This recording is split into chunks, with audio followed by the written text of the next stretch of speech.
আহারে পুরুষ মানুষ, আসলে পুরুষ মানুষের জীবন এত সহজ ন সন হত রিস্কি লই জীবনে মায়া নগরী এই হাতগুণ গড়ে থাকে তারা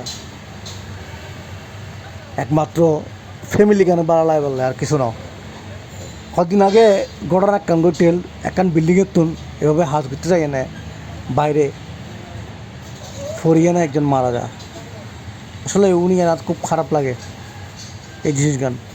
কোনো বেল্ট কোনো রিস্ক কোনো কিছু তারা সেফটি জিনিস ইউজ না করে, যেখানে বাইরের দেশত প্রত্যেকটা হাজত সেফটি ফার্স্ট, কিন্তু আর দেশত কোনো সেফটি নাই। তারা কষ্ট করি এইসব কাজ গড়ে থাকে জীবনের কোনো মায়া ত্যাগ ব্যাগ সারি দা একমাত্র ফ্যামিলি গান বাড়ালাই বাড়লাই একখানা ফ্যামিলি গান মানে বাড়ালাহি ফ্যামিলিকে দুও বাদ মুকুট দি তারা একখানা শান্তি খুঁজে। আসলে কি পুরুষ মানুষ এত কিছু করিবার পরও কি শান্তি পা?